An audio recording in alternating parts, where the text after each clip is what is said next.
Who's in this picture? Allison Dunnigan, April 27, 1906 through May 6, 1983, was an African-American journalist, civil rights activist, and author. She wrote an autobiography entitled Alice A. Dunnigan, A Black Woman's Experience. She also has a Kentucky State Historical Commission marker dedicated to her.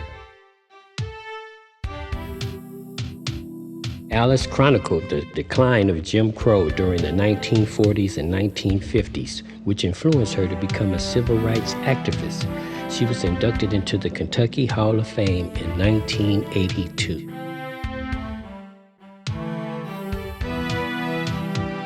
During her time as a reporter, she became the first black journalist to accompany a president while traveling, covering Harry S. Truman's 1948 campaign trip. Alice Dunnigan was born April 27, 1906, near Russellville, Kentucky, to Willie and Lena Pittman Allison. Her father was a sharecropper and her mother took in laundry for a living. She and her half-brother Richard were raised in a strict household with the emphasis on a strong work ethic. She had few friends as a child and as a teenager was prohibited from having boyfriends. She started attending school one day a week when she was 4 years old and learned to read before entering the first grade. At the age of 13, she began writing for the Owensboro Enterprise. Her dream was to experience the world through the life of a newspaper reporter. After completing a teaching course at Kentucky Normal Industrial Institute, she taught Kentucky history in the Todd County school system, which was segregated at the time. Noticing that her class was not aware of the African American contributions to the Commonwealth, she started to prepare Kentucky fact sheets as supplements to required texts. They were collected and formed into a manuscript in 1939 and finally published in 1982 with the title The Fascinating Story of Black Kentuckians, Their Heritage and Tradition.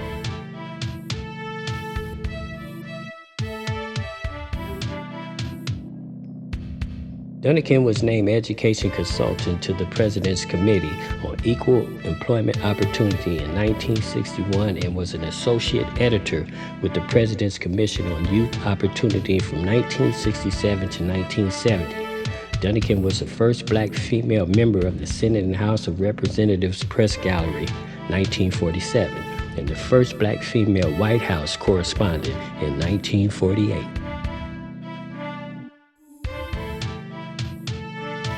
Dunnigan reported on congressional hearings where blacks were referred to as niggers, was barred from covering a speech by President Dwight D. Eisenhower in a whites-only theater, and was not allowed to sit with the press to cover Senator Robert A. Taft's funeral.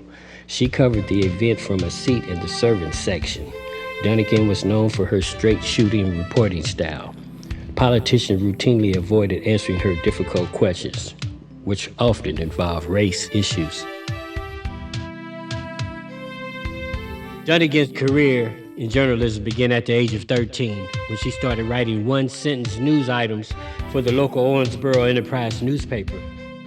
She completed the 10 years available to blacks in the segregated Russellville school system, but her parents saw no benefit in allowing their daughter to continue her education. A Sunday school teacher intervened, and Dunnigan was allowed to attend college.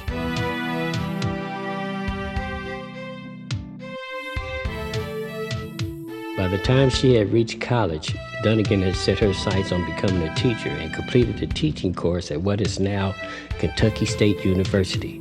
Dunnigan was a teacher in Kentucky's public school from 1924 to 1942. A 4-year marriage to Walter Dickerson ended in divorce in 1930. She married Charles Dunnigan, a childhood friend, on January 8, 1932.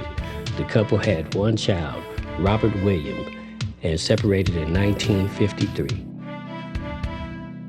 She watched the tombstones in the white cemeteries while working 4 hours a day in the dairy, cleaning the house for a family and doing washing at night for another family, earning a total of about $7 a week. A call for government workers went out in 1942, and Dunnigan moved to Washington, D.C. during World War II, seeking better pay and a government job. She worked as a federal government employee from 1942 to 1946 and took a year night courses at Howard University. In 1946, she was offered a job writing for the Chicago Defender as a Washington correspondent. The Defender was a black-owned weekly that did not use the word Negro or black in its pages. Instead, the African Americans were referred to as the race, and the black men and women as race men and race women. Unsure of Dunnigan's ability, the editor of the Defender paid her much less than her male counterparts until she could prove her worth.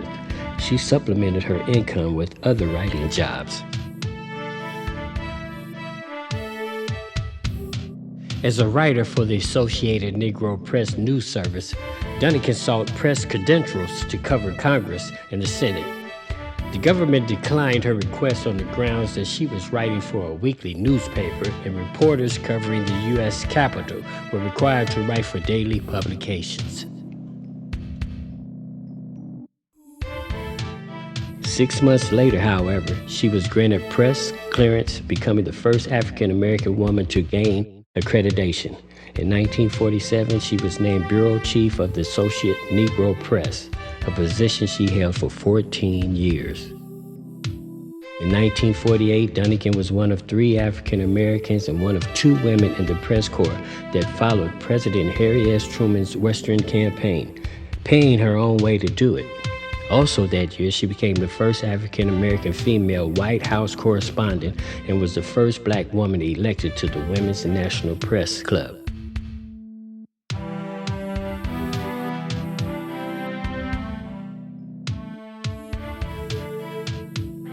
Her association with this and other organizations allowed her to travel extensively in the United States and Canada, Israel, South America, Africa, Mexico, and the Caribbean. She was honored by the Haiti's president for her articles on Haiti.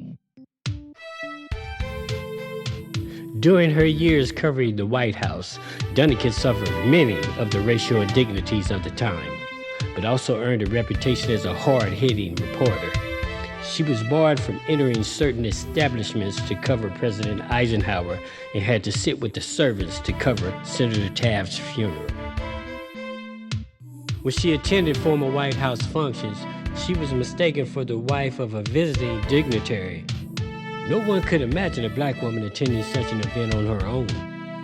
During Eisenhower's 2 administrations, the president resorted first to not calling on her and later to asking for her questions beforehand because she was known to ask such difficult questions, often about race.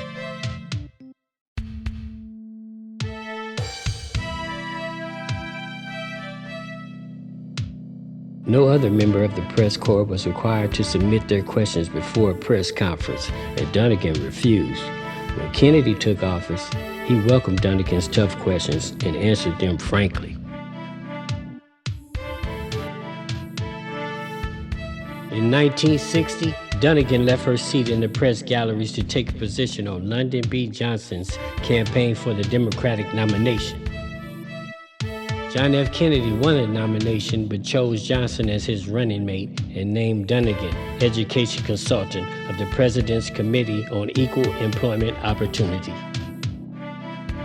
She remained with the committee until 1965.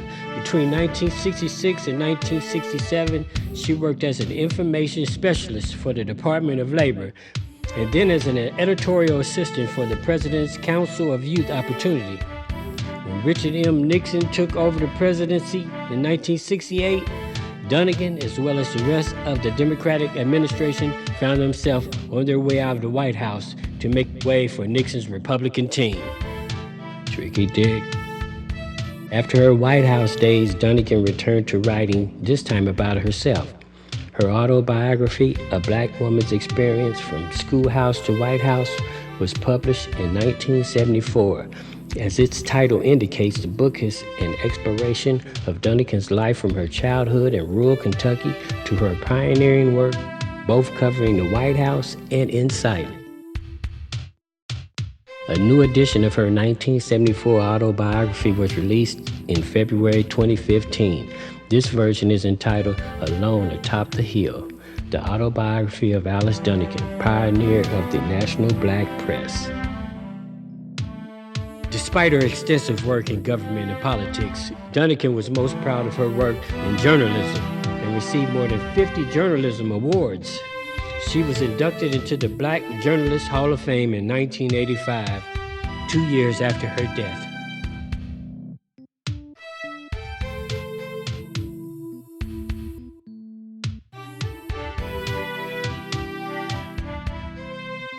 The Alice Dunnigan Memorial Park is located in Russellville Historic District and is part of the West Kentucky African American Heritage Center.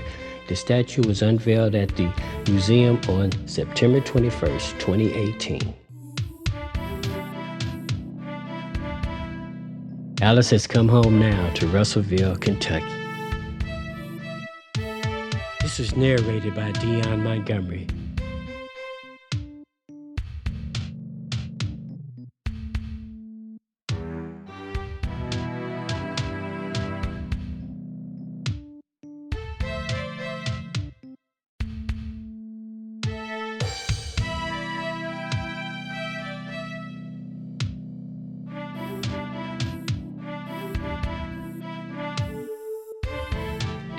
Allison Dunnigan, African-American journalist, civil rights activist, and author.